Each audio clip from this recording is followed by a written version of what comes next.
Hello दोस्तों। कहते हैं कांटों पर चलकर फूल खिलते हैं, विश्वास पर चलकर भगवान मिलते हैं। एक बात हमेशा याद रखना दोस्तों कि सुख में सब मिलते हैं, लेकिन दुख में सिर्फ भगवान मिलते हैं। ऐसी एक कहानी है, तो आइए देखते हैं इससे हमें क्या सीख मिलती है। एक व्यक्ति हमेशा भगवान का नाम जपा करता था। धीरे धीरे वो काफी बूढ़ा हो चला था, इसलिए एक कमरे में ही बेचारा पड़ा रहता था। जब भी उसे टॉयलेट जाना होता या नहाना होता तो इन सब चीजों के लिए वो अपने बेटों को आवाज लगाता था। वो उसके बेटे आते और वो उसे करवा के और उसे बिस्तर पर लिटा देते थे।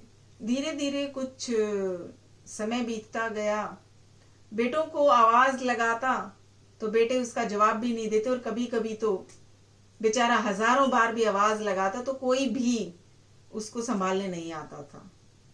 इस दौरान वो कभी कभी बेचारे गंदे बिस्तर पर ही पड़े रहते थे और पूरी रात ऐसे ही बीत जाती थी। अब और ज्यादा बुढ़ापा होने के कारण बेचारे को दिखाई भी कम देने लगा।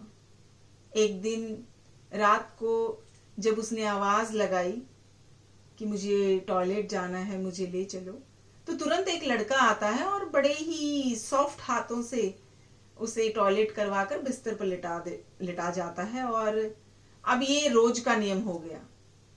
एक रात उसको शक हुआ।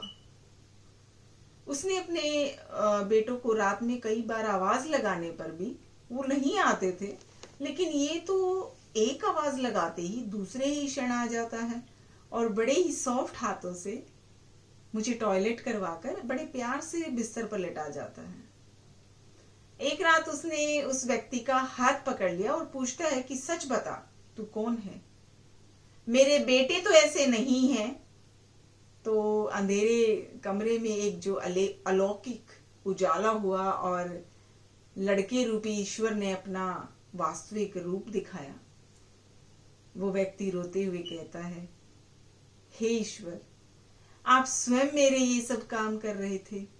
यदि मुझसे इतने प्रसन्न हो तो मुझे मुक्ति दे दीजिए। प्रभु कहते हैं कि जो आप भुगत रहे हैं वो आपके प्रारब्ध हैं। आप मेरे सच्चे साधक हैं, हर समय मेरा नाम जपते हो, इसीलिए मैं आपके प्रारब्ध भी आपकी सच्ची साधना के कारण स्वयं कटवा रहा हूं।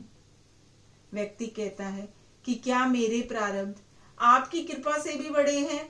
क्या आपकी कृपा मेरे प्रारब्ध नहीं काट सकती है? भगवान कहते हैं कि मेरी कृपा सर्वोपरि है, ये अवश्य आपके प्रारब्ध काट सकती है, लेकिन फिर अगले जन्म में आपको ये प्रारब्ध भुगतने के लिए फिर से धरती पर जन्म लेना होगा। यही कर्म नियम है, इसलिए आपके प्रारब्ध में स्वयं अपने हाथों से कटवा कर इस जन्म में ही आपको जन्म मरण के इस बंधन से मुक्ति देना चाहता हूँ। ईश्वर कहते हैं प्रारब्ध 3 तरह के होते हैं, मंद, तीव्र और तीव्रतम। मंद प्रारब्ध मेरा नाम जपने से कट जाते हैं। तीव्र प्रारब्ध किसी सच्चे संत का संग करने से और श्रद्धा और भक्ति से मेरा नाम जपने से कट जाते हैं। पर तीव्रतम प्रारब्ध भुगतने ही पड़ते हैं। लेकिन जो हर समय श्रद्धा और विश्वास से मुझे याद करते हैं, मेरा नाम जपते हैं, उनके प्रारब्ध मैं स्वयं साथ रहकर कटवाता हूँ और तीव्रता का एहसास नहीं होने देता हूँ। प्रारब्ध पहले रचा, पीछे रचा शरीर, तुलसी चिंता क्यों करे, भजले शरीर रघुवीर।